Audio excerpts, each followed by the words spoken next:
Alertar as pessoas para a realidade das comunicações espirituais, convidá-las a refletir sobre desde a inutilidade de algumas até os perigos oferecidos por outras, sempre foi uma das principais preocupações do codificador do Espiritismo, o mestre Allan Kardec. Definitivamente, a única maneira de se avaliar se um conteúdo possui o valor de uma comunicação mediúnica adequada divulgação e considerado por isso mesmo como sendo espírita é, sem discussão, que ele seja observado sob a ótica de Kardec, passado por todos os crivos da lógica e da razão, conforme ele orienta, e submetido ao controle universal do ensino dos espíritos. E caso não seja aprovado por esses critérios, sinceramente, ele não passará da opinião pessoal de um espírito. E isto não tem valor algum para o espírita sincero, conforme já vimos em nossos episódios anteriores, onde citamos as orientações de Kardec, de Erasto, Agostinho, enfim, dos espíritos superiores. Por que então tanto conteúdo errôneo e inadequado continua a ser divulgado nos dias de hoje? Ora, você já ouviu falar em livre-arbítrio? E o que é mesmo que o nosso chefe espírita Allan Kardec considera como sendo uma comunicação mediúnica séria, verdadeira, valorosa e adequada à divulgação? É o que veremos, ou melhor, ouviremos, agora, no KardecCast.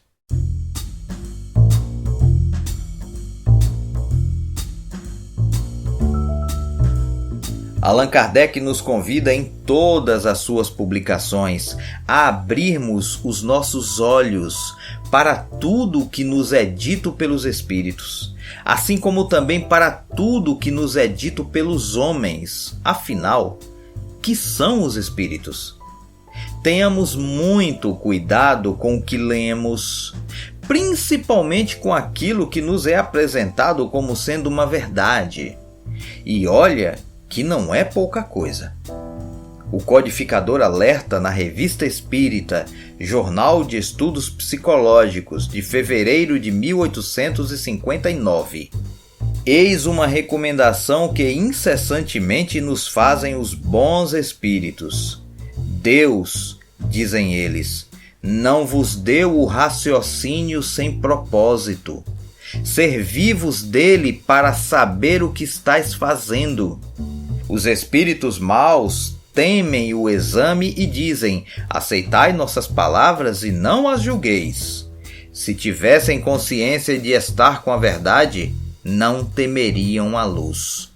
E continua Kardec: o hábito de perscrutar as menores palavras dos espíritos, de pesar-lhes o valor do ponto de vista do conteúdo e não da forma gramatical com a qual eles pouco se importam, afasta necessariamente os espíritos mal intencionados, que, então, não virão perder seu tempo inutilmente, desde que rejeitamos tudo quanto é mal ou de origem suspeita.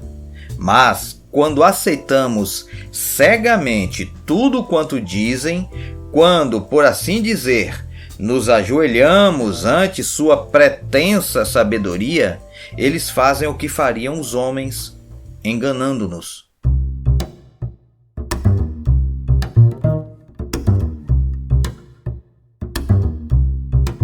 Na Revista Espírita de novembro de 1859, Allan Kardec responde uma interessante e importante pergunta: devemos publicar tudo quanto os espíritos dizem? Entre outros comentários, o mestre afirma que quem quer que possua uma noção do espiritismo, por superficial que seja, sabe que o mundo invisível é composto de todos aqueles que deixaram na terra o envoltório visível. Despojando-se, porém, do homem carnal, nem todos se revestiram, por isso mesmo, da túnica dos anjos. Há, portanto, espíritos de todos os graus de conhecimento e de ignorância, de moralidade e de imoralidade. Cá entre nós, isto bastaria para alertar alguém que se considera espírita, não é mesmo? Só que não. Principalmente hoje em dia, quando a comunicação entre as pessoas ficou extremamente fácil com o advento da internet, é que elas passaram a acreditar em tudo que é dito como sendo em nome do espiritismo. E é justamente aí que mora o perigo. Será mesmo que o conteúdo que chegou a mim é espírita de fato? Deveria ser o primeiro questionamento feito por cada um a si mesmo após ter acesso a qualquer informação dita espírita. Adiante, no mesmo texto citado anteriormente, Kardec vai dizer: não esqueçamos que entre os espíritos, assim como na terra, há seres levianos, desatentos e brincalhões, falsos sábios, vãos e orgulhosos de um saber incompleto, hipócritas, malévolos, e o que nos parecia inexplicável se de algum modo não conhecêssemos a fisiologia deste mundo, assensuais, vilões e devassos que se arrastam na lama. De acordo com o caráter e a elevação dos espíritos, as comunicações poderão ser levianas, triviais, grosseiras e até mesmo obscenas, ou marcadas pela elevação intelectual, pela sabedoria e pela sublimidade. Eles se revelam por sua própria linguagem. Daí a necessidade de não aceitar cegamente tudo quanto vem do mundo oculto e de tudo submeter a um severo controle. Com as comunicações de certos espíritos, do mesmo modo que com os discursos de certos homens, poder-se-ia fazer uma coletânea muito pouco edificante. Ao lado dessas comunicações francamente más e que chocam qualquer ouvido um pouco delicado, outras há que são simplesmente triviais ou ridículas. O mal está em apresentar como sérias coisas que chocam o bom senso, a razão ou as conveniências. Neste caso, o perigo é maior do que se pensa.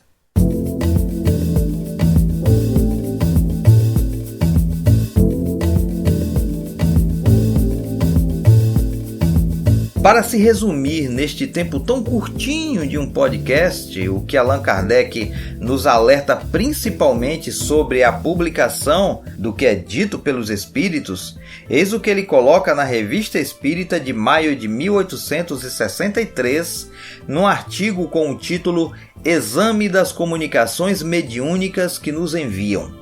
Uma coisa pode ser excelente em si mesma e muito boa para servir de instrução pessoal, mas o que deve ser entregue ao público exige condições especiais.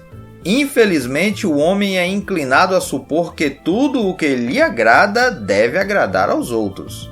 O mais hábil pode enganar-se, o essencial é enganar-se o menos possível. Aplicando estes princípios de ecletismo às comunicações que nos são enviadas, diremos que sobre 3.600 há mais de 3.000 que são de uma moralidade reprochável e excelentes como fundo, mas que desse número não há 300 para publicidade, e apenas 100 de um mérito inconteste.